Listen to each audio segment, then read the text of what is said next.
Finally, tonight, a Broadway great has died. Director and producer Harold Prince won an astonishing 21 Tony Awards with shows that became household names and whose popularity endures even now. This is part of our ongoing arts and culture series, Canvas. Harold "Hal" Prince was full of surprises and created memorable works still being performed many years after their debuts. He started first as a producer of shows such as The Pajama Game, Damn Yankees, West Side Story, A Funny Thing Happened on the Way to the Forum, and Fiddler on the Roof. Talking to the NewsHour in 1986, he had this to say about his career. When I went into the theater, it cost $250,000 to do a musical. Most of us were neophytes. We got our experience right on the spot.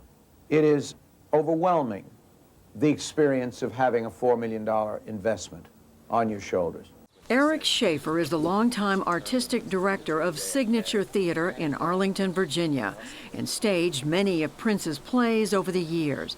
In fact, Signature, which won a Tony Award for Best Regional Theater in the country, honored Prince for his work in 2013. He was an icon, and you know, when you were growing up, you were like, if I can live up to be like Hal Prince, that would be amazing. He was a captain of the ship, and you know, whenever there was problems, he always made it look like there were none, and made it easy, smooth sailing. Prince went on to direct landmark musicals such as Cabaret, Company, Follies, Sweeney Todd, Evita, and Phantom of the Opera. During his over 50-year career, Prince received 2 special Tonys, in addition to the 21 statues, when in 1972, Fiddler became Broadway's longest-running musical, and then again 2 years later for a revival of Candide.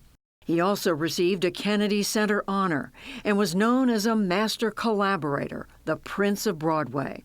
In a feature for PBS's Great Performances, Prince discussed the change he's seen in Broadway since he started his career as a director. I wanted to provoke conversation.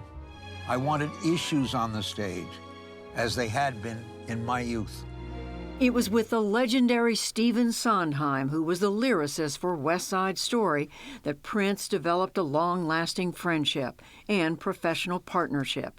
They went on to work on A Funny Thing Happened on the Way to the Forum and many more. Their relationship really changed the American musical theater. All of their work was groundbreaking in the sense that it was either pushing the style or the form of the musical theater, but also the stories that they were telling. They were telling stories that no one else would tell. And that's kind of amazing. Prince's publicist said he died in Iceland after a brief illness. Harold Prince was 91. Think of me fondly when we've said goodbye. Wonderful to remember him and his amazing career.